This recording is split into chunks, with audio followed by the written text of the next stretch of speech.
All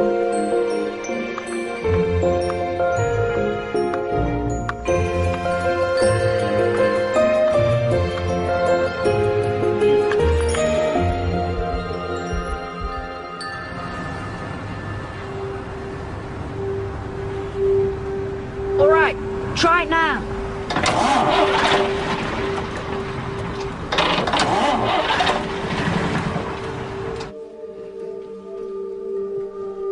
Your Honour, I appear for the Secretary of State for Education, the Office of Standards in Education, and Her Majesty's Inspectorate.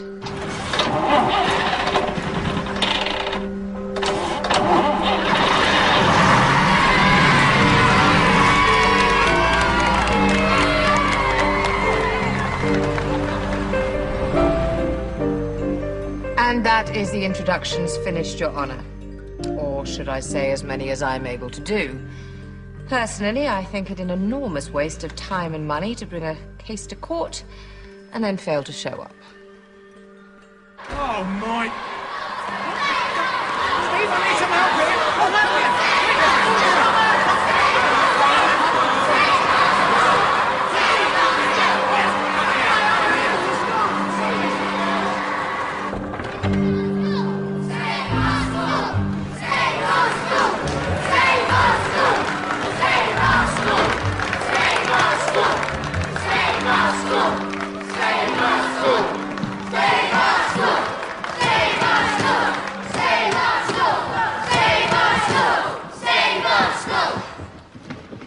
Are we all here yet?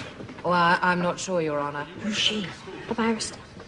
She's got to prove the inspectors are right about the school. Yes, but who is she? Mr. Stevens. I know who she is. She's the enemy. She's Hook. Captain Hook.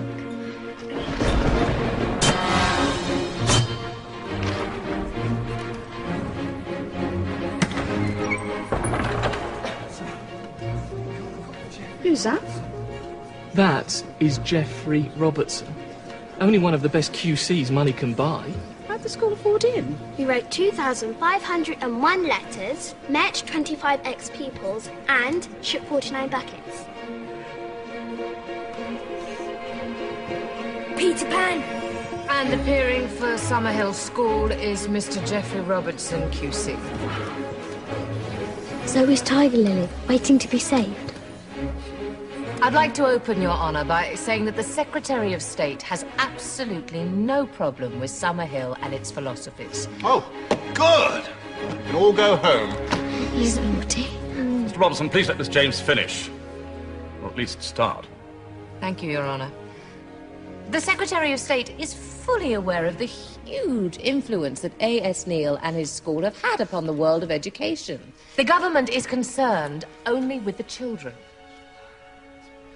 and how well they are being taught. Now, in the case of Summerhill, this is very inefficiently indeed. The root of the problem is non-attendance at lessons. Now, this is because Summerhill does not adhere to the national curriculum. Oh, no. They have their own. The cop-out curriculum.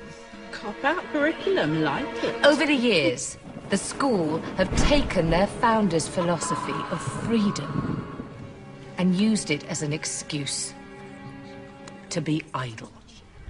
The futures of pupils at Summerhill are blighted because Summerhill is failing. And that is what we will prove to the court. When is Peter Pan going to do something? They take it in turns. Now it's our turn to say why the inspectors are wrong. I wonder if there's anyone in the Department of Education who's ever actually been a child. Perhaps you were all born fully formed miniature adults, eh? Complete with clipboards. Mr. Robertson, your statement. Luckily for us, A.S. Neil understood children. Indeed, he understood them so well, he changed the way people thought about education forever. Objection, Your Honour. Neil didn't believe in forcing children to sit in classrooms they didn't want to be in, taking exams just for the sake of it. No. He wanted them to grow up with a sense of emotional well-being. Oh, yes. He gave them a voice that's still being heard today. Every single school council, the whole world over, has its origins in this room and this man. And the first children's democracy.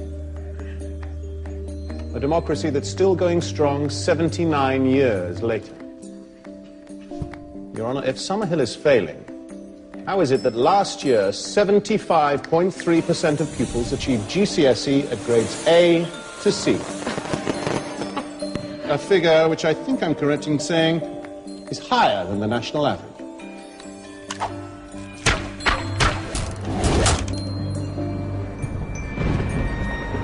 So, what becomes of this lot, eh?